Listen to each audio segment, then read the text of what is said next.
Well, howdy folks, and welcome to QuizBowl Pro Desktop. And in this video we're going to walk you through how we play a match.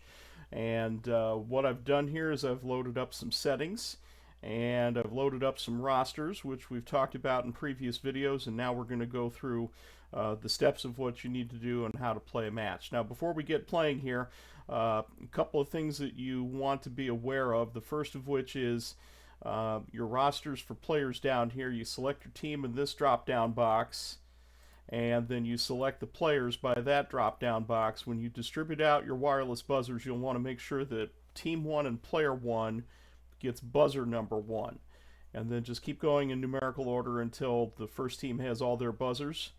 And then for team number 2, you can see we just keep on going until they have their buzzers in numerical order, and if you had more teams, you just keep doing that. We can support up to 10 teams and up to 5 players per team, so that's good information to know for teams. For individuals, it's a little bit easier. All you have to do is just select whichever player it is that's got that device, and you're off and going. But remember, the individual player mode, it doesn't keep score, it just registers buzzes. There's no extra things going on with the individual mode other than just buzz in.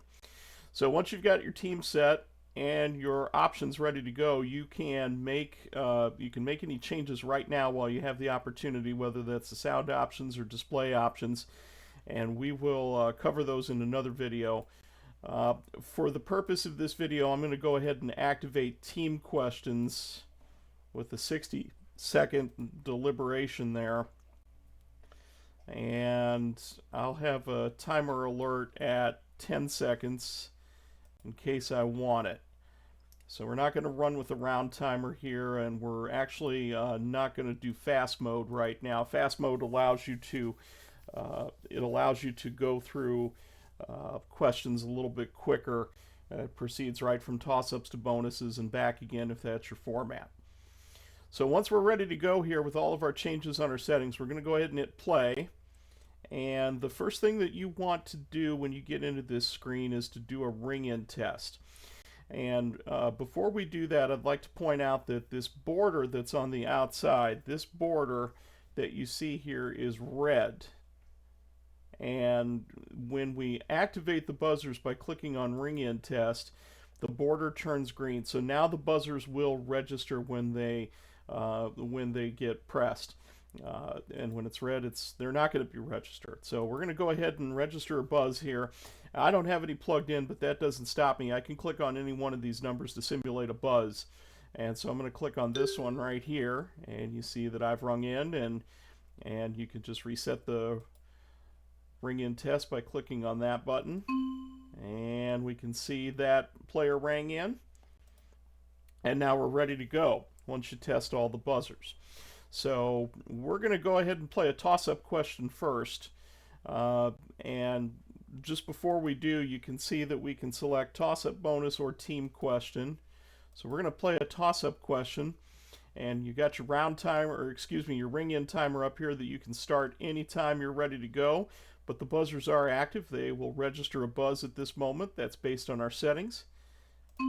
And now Drew's going to ring in, and you see that a whole bunch of different options come up, and you heard the timer run out on us for the ring in. That can reset for the other team if they're wrong. We've got power for extra points for a toss-up question. If you click early and right, then that would be like your blurt rule. Right would be just the regular value of the toss-up. Wrong would be no penalty in this case. And neg would invoke a penalty if need be. And undo, let's just say we had that situation. Undo would undo this buzz and pretend it never happened. Okay, but we're going to pretend that Drew got this question right. So we'll click on right, and you see that the game show hosts have been given 10 points. And now we're ready to play a bonus question. So to play that, we'll go ahead and click on Play Q. And now the game show hosts have control of the first bonus, and we've got an answer timer here. I'll go ahead and start that. And you see the buzzers aren't active right now. Okay, so there's your timer for the buzzer, and we'll just say that they got the first part right. The way we've got this set up is if they get a buzz or if they get a bonus question wrong, it's going to rebound to the other team. So if I click on wrong, part 2 is going to go right over there for steal.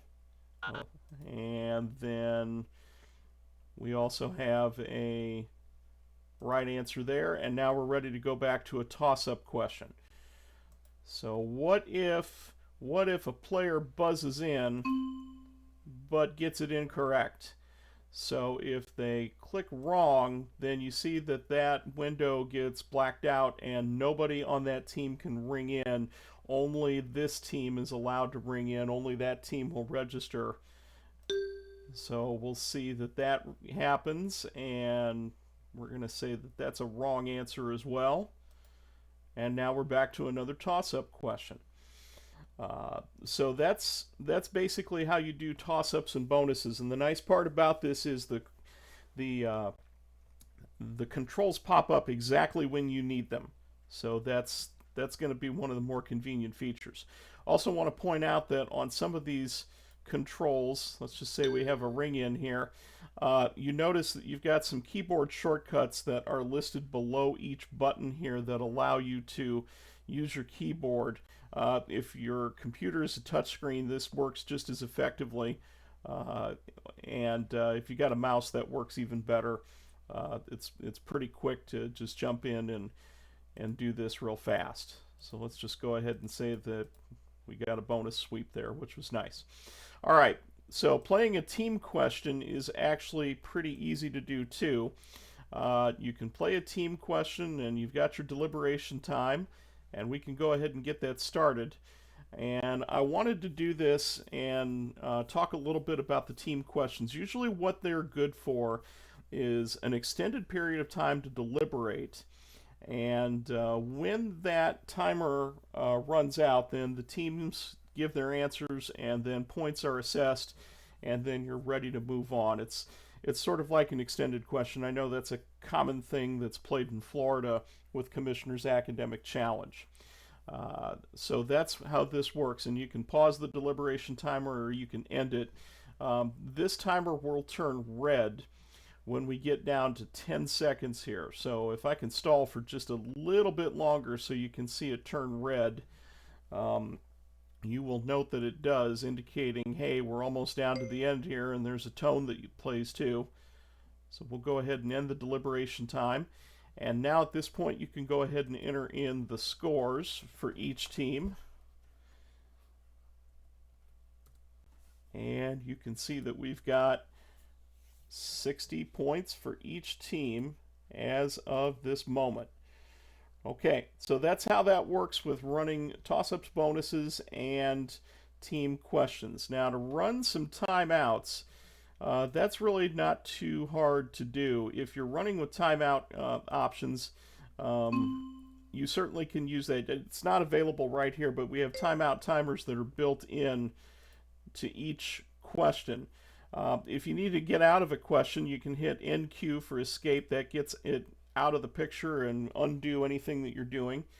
If you want to replay a question, you can just click on this question number right here, type in the right question number, and you can take care of it by replaying it that way. You may need to make a score adjustment. Okay, so speaking of score adjustments, we'll get to that in just a moment.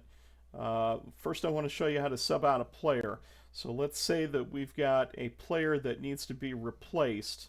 We'll go ahead and click on the Setup tab here, and this preserves everything that's in the match. We'll go back to our match settings, and let's just say that we're going to replace Ken with Steve. So we'll go ahead and do that, and go back into the play screen. And there you go. When we do a ring-in test and click on the spot that Ken was occupying that's now occupied by Steve, you can go ahead and see that he's in the match, which is, you're going to want to do that ring-in test again just to make sure you've got the right people tied to the right buzzers. Okay, so that takes care of the substitutions. What if we wanted to edit the scores? Well, there's two ways that you can do that. One of the ways that you can do that is to do so manually. And manually, that means that you're going to enter positive points for points that you want to add to a team score, or negative points for team score that needs to be deducted. So let's just say that we need to take away 5 points from the game show hosts. We'll type in -5, and there's the adjustment right there. Another way to do this is through a spreadsheet, and this is kind of cool. So let's go ahead and bring this up here, and Excel is going to run and bring up a spreadsheet that is tied to your match. So let's just say that Mark actually got 15 points on that toss-up that he buzzed in on a little bit ago. So you can go into any white background cell here and edit that. Any one of those that has to do with individual or bonus point scoring, or even team question scoring. So we'll just go ahead and give Mark his 15 points, and then what you want to do is save that file just by clicking on save. And then you don't want to shut down Excel completely here. You'll just want to do a file and close. So we're going to hit file, and we're going to hit close.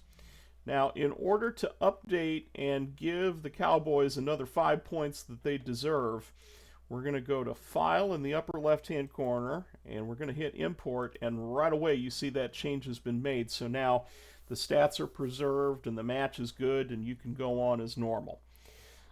There's another feature here that I want to talk about really quick as I go back to the setup screen, and that is under round options. If you have different formats, like say you want to change the scoring for your toss-ups, or you want to change the timing for your questions, or say you're doing a lightning round, you can do that by clicking on multi-round setup, and you can have up to 6 different rounds, and you'll have to create a settings file for each particular round to make sure that you get that the way you want to. And then in the match manager screen, you can go ahead and select those in between questions to make it a little easier.